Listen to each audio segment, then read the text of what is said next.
একজন হাই লেভেলের অফিসার, হুজুর আমি তো একটু ভুল করে ফেলছি। আমি কি ভুল করলেন? কয়েকদিন আগে আমার স্ত্রীর সাথে খুব মোবাইলে কথা বলতেছিলাম, কথাতে কথা কাটাকাটি, এরপরে এক সময় রাগ চলে আসলো। রাখতে রাখতে এক পর্যায়ে এমন রাগ চলে আসলো, হুজুর রাগের মাথা আমি 1 প্যাকেট সিগারেট পর্যন্ত শেষ করে ফেলছি। কি রাগ আছে কি না? তুই সিগারেট শেষ করলি, তুই আগুন দেখলি না, আগুনে ধরলি না কিনা রাগের ছুটে? এরপরে কি করলেন? হুজুর রাগ আর থামাইতে পারি নাই, তো কি করলাম? যেটা আমরা সহজ করে ফেলি, হুজুর তালাক দিয়ে দিলাম। কি করলেন? সে কি বলছে? মোবাইলে কথা বলতেছিলাম, রাগ উঠে গেল, সিগারেট টানতেছিলাম, এরপর কি করলাম? 1 তালাক, 2 তালাক, 3 তালাক। আছে কি না? হ্যাঁ, এটাই চলছে। এটা এখন সমাজের মধ্যে সবচেয়ে বেশি। স্ত্রীর সাথে কথা বলে কথা প্রসঙ্গে কোন এক উলট পালট কথা হয়ে যায়, সাথে সাথে বলে তরে নিয়ে খামু না, যা। ঘরের অশান্তি আছে কিনা বলেন? আল্লাহ বলেন তুমি পারলা না, ধৈর্য ধারণ করতে পারলা না, তোমার কিন্তু ক্ষতি। এখন কি অবস্থা? ও তো তালাক বলে ফেলছে, এখন সেও কাঁদে, বউ কাঁদে। এখন এই হুজুরে ধরে, ওই হুজুরে ধরে, ওই হুজুরে ধরে। হুজুর আবার আগের জায়গায়। কে আগের জায়গায় ছিল না? ও ধৈর্য হলা কেন? তোমার মধ্যে তোমার ধৈর্য ছিল না কেন? এখন ধৈর্য নাই, দুনিয়া তো ক্ষতি, আখেরা তো ক্ষতি হবে, তোমার আখেরা তো ক্ষতি হবে। এমন আছে কিনা বলেন? হ্যাঁ, রাসূল সাল্লাল্লাহু আলাইহি সাল্লামের এক রাস্তা দিয়ে যাচ্ছেন, এমন সময় এক মহিলা কাঁদতেছিল, এক মৃতকে নিয়ে কাঁদতেছিল, তার সামনে মরা ছিল, এক লাশ ছিল, কাঁদতেছিল। রাসূল সাল্লাল্লাহু আলাইহি সাল্লাম তাকে সান্ত্বনা দিতে চাইলেন। সে মহিলা বলল, আপনার পথ আপনি ধরেন, আপনি আমার কষ্ট কি বুঝবেন? আপনি কি কষ্ট বুঝবেন? আপনার পথ আপনি ধরেন। একটু পরে একটা লোক এসে বলল, এই তুমি কার সাথে কথা বলেছো জানো? তিনি তো মুহাম্মদুর রাসূলুল্লাহ। মহিলা ভয় পেয়ে গেল, তাড়াতাড়ি রাসূলের কাছে গিয়ে বলল, ইয়া রাসূলুল্লাহ, আমি ভুল করে বলছি, আমাকে মাফ করে দেন। রাসূল সাল্লাল্লাহু আলাইহি সাল্লাম বললেন, তোমাকে যখন বলছি ধৈর্য ধরার জন্য, তুমি এখন ধৈর্য ধরছো। ধৈর্য তো এখন নয়, যখন তোমার সামনে লাশটা চলে আসবে, তখন তুমি যদি আল্লাহর উপর সন্তুষ্ট হয়ে থাকো, তোমার ঘর পুড়ে গেছে, তোমার কিছু হারিয়ে গেছে, তোমার সম্পদ নষ্ট হয়ে গেছে, তোমার সকল কিছু দুনিয়া থেকে চলে গেছে, তুমি যখন ধৈর্য ধারণ করে, তখন তুমি যদি বলো ইন্না লিল্লাহি ওয়া ইন্না ইলাইহি রাজিউন, তোমার দুনিয়াও লাভের হবে, আখিরাতও লাভের হয়ে যাবে। আল্লাহু আকবার বলি। কাজ কয়টা করতে হবে? 1442 হিজরি হবে, আমাদের জন্য কোনো লসের বৎসর হবে না, আমাদের জন্য লাভের বৎসর হতে আমরা করতে চাই। আর আল্লাহ বলেন, লাভের বৎসর যদি করতে চাও, ইল্লাল্লাযীনা আমানু, মুখস্থ করে নেন, ইল্লাল্লাযীনা আমানু ওয়া আমিলুস সালিহা ওয়া তাওয়াসাউ বিল হাক্কি ওয়া তাওয়াসাউ বিস সবরে। আল্লাহু আকবার বলি। মিয়া, এই সূরা আসর যদি কেউ বুঝে, সূরা আসরের উপর যদি কেউ আমল করে, সূরা আসরের অনুভূতি যদি নিজের মধ্যে কেউ নিয়ে আসে, মুফাসসিরিনগণ বলেছেন তার জন্য গোটা কোরআন বোঝা সহজ হয়ে যাবে, তার জন্য জান্নাত যাওয়া সহজ হয়ে যাবে, এই 4টা নীতিতে যদি চলে। বাংলাদেশে একটা কথা হচ্ছে,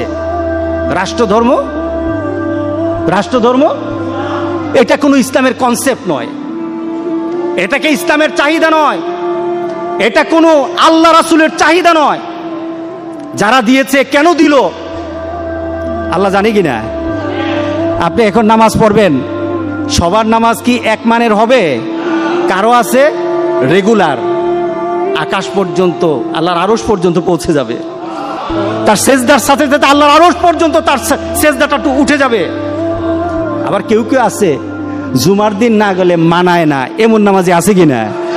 সবার নামাজ কি এক হবে? কোন উদ্দেশ্য এটা করা হয়েছিল এটা আল্লাহ ভালো জানেন। এটার সাথে আমাদের কোনো চাহিদা নেই, মুমিনের কোনো চাহিদা নেই। কিন্তু আমার কথা হলো, কোনো না কোনো কারণে ইসলাম এখানে লেখা হয়ে গেছে, উঠানো যাবে না।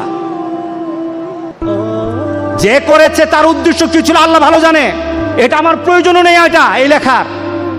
কিন্তু রাস্তায় আপনি ওয়ালে লেখা, এক জায়গায় লেখা থাকলো ইসলাম, মুসলমান, আল্লাহ, এই লেখা দিয়ে কোনো মানুষের ঈমানের পরিচয় হবে না। কিন্তু এই লেখাকে উঠানো যাবে না। কথা ঠিক আছে কিনা বলেন? এই লেখানো উঠানো যাবে না। কারণটা কি? এই লেখার মর্যাদা আছে। বাংলাদেশে রাষ্ট্রধর্ম ইসলাম ঘোষণা করা হয়েছে, এটা কোনো আল্লাহর চাহিদা নয়, এটা মুসলমানের চাহিদা নয়, এটা রাসূলের চাহিদা নয়। এটা দিয়ে ইসলাম কায়েম হয় নাই, হয়েছে নাকি বলেন? এটা দিয়ে ইসলাম কাহিনী হয়েছে? বিচার বিভাগ ইসলাম হয়েছে? সুদ উঠছে, বেবিচার উঠছে, এরপরে সমাজের মধ্যে মানুষের সাম্যতা আসছে, মানুষের মধ্যে ইনসাফ কায়েম হয়েছে? নাম দিয়ে হবে না। কিন্তু আমার কথা হলো, নাম যখন চলে আসছে উঠানো যাবে না। আমার ইসলামের মর্যাদা আছে, আমার নামের মর্যাদা আছে, উঠানো যাবে না। কিন্তু যারা এই সমাজের কিছু সংখ্যক বুদ্ধিজীবী, ওরা বললেন, বুদ্ধিজীবী না পরজীবী, এরা বলল ইসলাম, রাষ্ট্রধর্ম ইসলাম রাখা যাবে না, এই ইসলাম আমরা চাই না। কিন্তু রাষ্ট্রধর্ম ইসলাম যখন সংবিধানে লেখা হয়েছে, এই ইসলাম উঠানো যাবে না, উঠানো যাবে না। এটা আমাদের চাহিদা নয়, কিন্তু উঠানো যাবে না। এটা হলো নেকামল, এটা হলো নেকামল।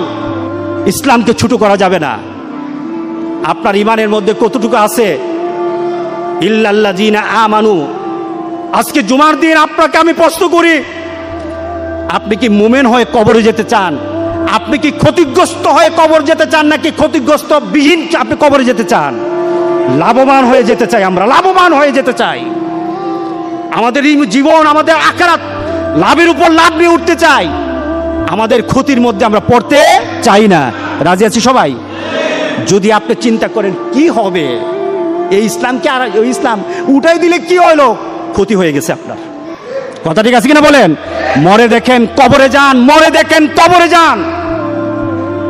কবর কতটুকু আপনার জন্য? কি আপনি দুনিয়াকে অনেক বড় মনে করছেন?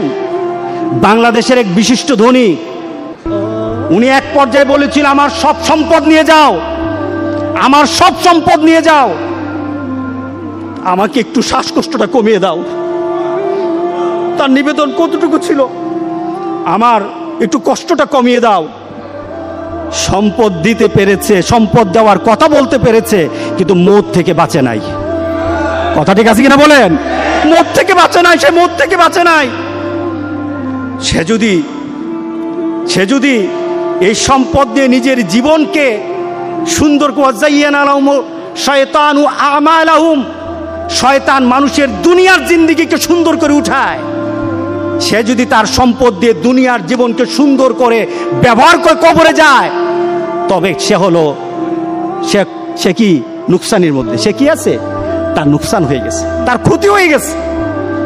তার সম্পদ দিয়ে যদি চিন্তা করতো যে আমি আমার মৌতকে ফিরাবো, পারে নাই। কিন্তু তার জীবন আর অর্থ দিয়ে যদি বলে আমি আমার জীবনের, আমি আমার আখিরাতের, আমি আমার পরবর্তী জীবনের কোনো ক্ষতি করব না, আল্লাহ বলেন, বান্দা যে আমার সাথে চলে, যে আমার নীতিতে চলে, আমার রাসূলের নীতিতে চলে, তার কোনো ক্ষতি হবে না। ইল্লাল্লাযীনা আমানু ওয়া আমিলুস সালিহাত, ওয়া আমিলুস সালিহাত। মসজিদ থেকে বের হব, এখন বের হব না নামাজের পরে, আপনার চিন্তা কি হবে বলেন? ক্ষতিতে পড়বো না। রাজি আছি সবাই? আমাদের চিন্তা কি হবে? আমরা নিজের জীবনের ক্ষতি করব না। 1442 হিজরি আমাদের জন্য একটা নতুন দিগন্ত সৃষ্টি হবে। একটা নতুন চিন্তা নিয়ে আমরা চলবো, নতুন চাহিদা নিয়ে আমরা আমাদের সমাজে চলবো। সেই চাহিদা হবে আমার ক্ষতি আমি আর করব না। রাজি আছি সবাই? ইনশাআল্লাহ। আল্লাহ বলেন ক্ষতি হবে না। ইল্লাল্লাযীনা আমানু ওয়া আমিলুস সালিহাত, যারা নেক আমল করে, ওয়া তাওয়াসাউ বিল হক, যারা হকের উপর নিজেকে প্রতিষ্ঠিত করে, যারা হককে হক হিসাবে মেনে নেয়, হকের বিরোধিতা করে না। আল্লাহ বলেন যারা এই কথা বলে, যারা এই হকের উপর থাকে, তাদের মরার পরও দুনিয়া তো ক্ষতি হবে না, আখেরাতও ক্ষতি হবে না।